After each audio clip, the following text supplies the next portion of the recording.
티베리우스 3과 고뇌는 클라우디우스 관점에서 이야기가 계속됩니다. 아우구스투스 황제 사망 당시 클라우디우스는 24세였습니다. 그는 황궁의 사소한 일에서부터 원로원에 이르기까지 국정 전반에 걸쳐 모르는 게 없었습니다. 공화정 시절부터 로마는 2인 1조 집정관 체제였고 1년 단임이라서 집정관을 보좌하는 실무팀이 별도로 있었습니다.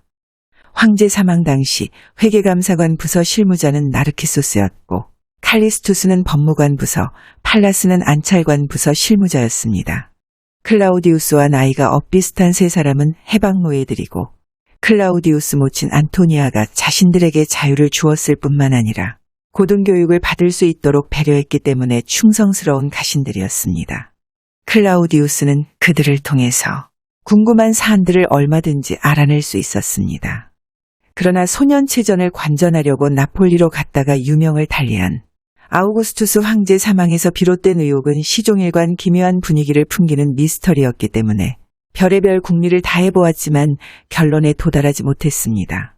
클라우디우스가 이처럼 황제 사망에 대해서 관심이 많은 것은 작가적 양심과 현실에 대한 비판적 인식이 남달랐기 때문이었습니다. 클라우디우스는 포스투무스가 유배 가던 해부터 역사가 리비우스 문화에 들어가 학업을 시작하면서 논리적 사고가 뛰어나게 좋아졌고 역사적 진실 규명 심지에 불이 붙으면서 딴 사람이 되었습니다. 어느 날 클라우디우스가 스승에게 물었습니다. 왜 글을 쓰지 않으십니까? 그 당시 리비우스는 65이었고 유명한 저술가였습니다. 그런데도 아이들 가르치는 일에만 전념하고 있었습니다. 리비우스는 입가에 자조적인 웃음을 띠면서 말했습니다. 내가 크면 알게 될 것이다.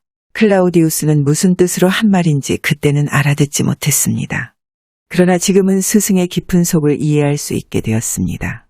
리비우스는 자신이 만든 연대기, 그러니까 에트루리아의 7대 왕이 추방되고 공화정이 시작되던 해를 원년으로 문명 발달은 도시의 건설로부터를 저술 중에 있었습니다.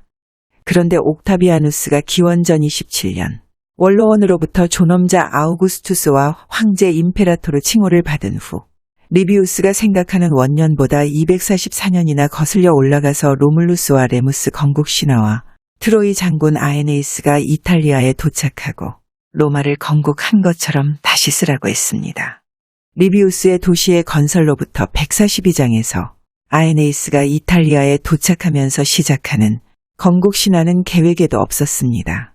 갈리아인의 로마 약탈, 삼리움과의 전쟁, 이탈리아 반도의 정복, 포에니 1차 전쟁, 포에니 2차 전쟁, 마케도니아와 페르세우스 전쟁, 동맹시 전쟁, 네란과 마리우스 죽음, 네란과 술라의 죽음, 폼페이우스의 개선, 공화정 말기, 네란과 카이사르 암살, 악티움 해전, 드루수스의 사망.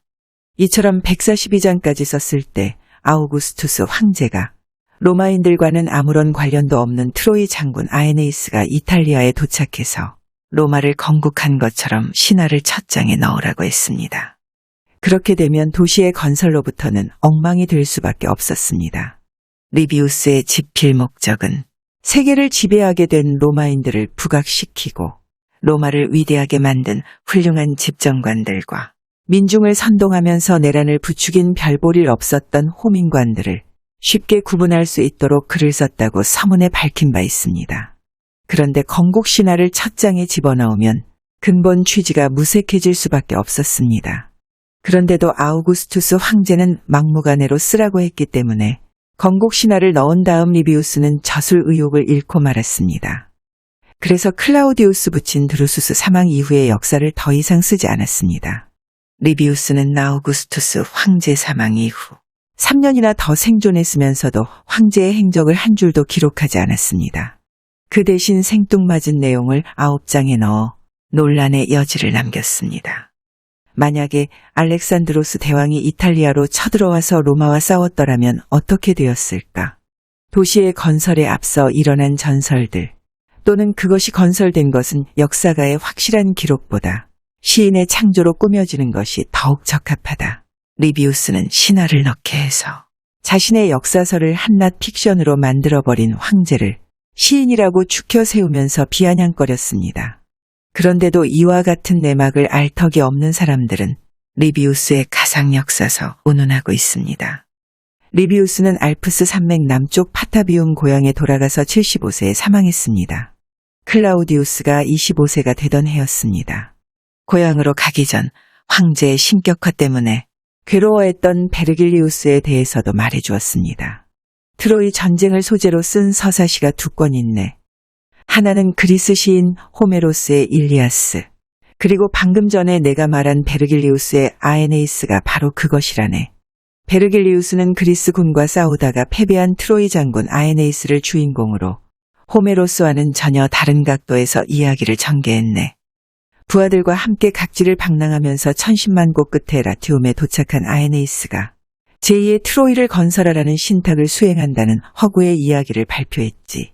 그러니까 도망자 신세가 된 아에네이스가 카르타고에 도착하고 디도 여왕과 사랑에 빠졌을 때 신이 나타나서 하루빨리 여인의 곁을 떠나라고 재촉하는 장면과 아에네이스가 떠난 다음 시련에 아픔을 참지 못한 여왕이 애인이 남기고 간 물건을 태우려고 쌓아놓은 장작더미 위에 올라가서 스스로 목숨을 끊은 비련의 이야기를 비롯하여 아에네이스가 천신만고 끝에 도착한 이탈리아 중부 서안 아펜니노 산맥과 티레니아 해 사이에 있는 로물루스의 전설이 시작되는 알바론가와 가까운 곳에 유랑민들이 도착했다는 허구의 이야기를 만들었습니다.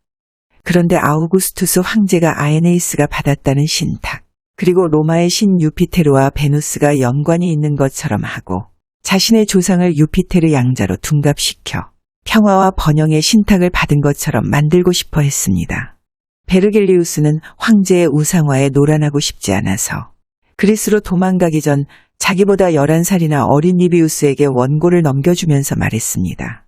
내가 죽었다는 소식이 전해지면 불살라버리게. 그 후 베르길리우스는 길을 나섰다가 열병에 걸려 되돌아와서 죽었습니다. 리비우스는 후환이 두려워서 원고를 불살라버리지 못하고 신하를 도시의 건설로부터 첫 장에 넣었습니다. 아우구스투스 황제의 신격화는 여기서 끝나지 않았습니다. 포로 로마노 광장에 있는 평화의 제단 사방 벽면에 보면 상단에는 새와 곤충과 아칸서스 잎사귀가 새겨져 있고 하단에는 신과 사람의 모습이 들어 있습니다. 오른쪽 벽면에는 트로이에서 도망쳐 나온 아에네이스 일행이 이탈리아에 상륙하여 페나테스 신 앞에 제물을 바치는 모습이 있고 아에네이스와 페나테스 여신 중간에 아에네이스의 아들이 있는데 이 사람이 율리우스 시족의 시조가 되는 인물이고 카이사르를 고귀하고 유서 깊은 가문 출신으로 만든 다음 양자로 입적한 아이 모습도 새겨 넣었습니다. 또 다른 벽면에는 늑대에 젖을 먹고 있는 어린 로물루스와 레무스, 그리고 쌍둥이 형제를 발견한 양치기가 아이를 데리고 오는 모습과 아이의 생부를 신으로 묘사한 그림도 있습니다. 이와 같이 황제가 우상화에 열을 올리고 있다는 사실을 알게 된 오비디우스가 소 율리아와의 간통 사건으로 유배당한 곳에서 황제의 환심을 사려고 터무니없는 이야기를 만들어냈습니다. 천지창조를 비롯하여 신과 인간 사이에 빚어지는 온갖 사건, 특히 트로이 전쟁 당시 아에네이스가 팔라디움 신상을 가지고 와서 로마를 건국했다는 변신 이야기를 썼지만 유배지에서 나오지 못하고 죽었습니다. 이처럼 황제는 자신의 신격으로도 부족해서 문명의 성각자이면서 개인의 불멸성을 믿지 않았던 카이사르도 신의 화신이자 세계 인종의 구원자로 둔갑시켰습니다. 그러니까 아우구스투스 황제는 문명시대 여명기에 진입한 로마의 위상과는 걸맞지 않게 반문명적 행위에 해당하는 은밀한 미스터리와 허망지설이 무성하게 자랄 수 있는 토양을 만들어 놓았다는 얘기가 되는 겁니다. 클라우디우스는 이와 같은 사실을 알고 있었기 때문에 리비우스의 도시의 건설로부터 후속편에 해당하는 역사를 쓰고 있을 때 모친 안토니아가 쓰지 못하게 해서 중단했습니다.